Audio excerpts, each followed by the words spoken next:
What's the matter with them? Ow! Ow!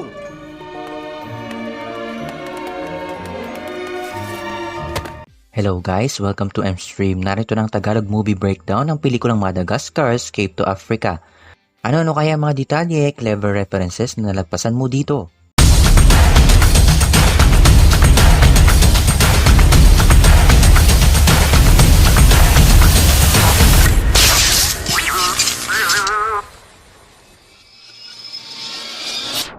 Before we begin, you can comment down below to join in my custom shoutout.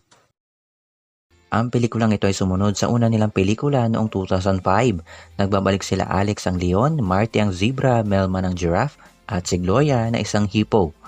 Sila ay muling nasa Madagascar at ngayon, sila naman ay biglang napunta sa Africa na kung saan doon din nakilala ng buo ni Alex ang kanyang pamilya.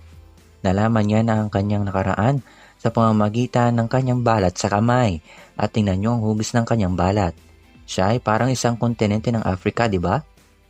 Siyempre, nagbabalik din ang Penguins of Madagascar. Sila ay makikita natin agad sa intro pa lang kung saan pinaalis nila ang batang nangingisda sa buwan at sila ang pumalit. At sa isang eksena, I'd like to kiss you, monkey man. All right, but you're so darn ugly. isa lamang ito sa mga reference na galing sa pelikulang Planet of the Apes. I'd like to kiss you goodbye. All right, but you're so damned ugly. Nakilala ni Alex ang tiyuhin niya na si Makunga na nagsiselos dahil sa tatay niya na si Zuba, ang alpha ng mga leon. Pamilyar ba sa inyo ang istorya? Yun ay dahil ito ay inspirado ng pelikulang Disney, The Lion King. Ang karakter na si Zuba ay binusesa ng yumaong si Bernie Mac, kaya alay din nila ang pelikulang ito sa kanya. Samantala, ang tunog na ginawa ng eroplano matapos itong hindi gumana ay halos katunog ng sound effects na madidinig natin sa pelikulang Indiana Jones. We're crash landing. When it comes to air travel, we know you have no choice whatsoever. Shorty!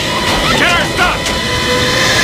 Ay nalagpasan pa ba akong detalye sa pelikulang ito? Comment ka lang dyan sa baba. Ano kaya ang kasunod na pelikula na aking i-breakdown? Comment ka lang dyan. Abangan pa ang aking mga susunod na proyekto. Kita-kita tayo sa susunod. My handbag! You bad kitty!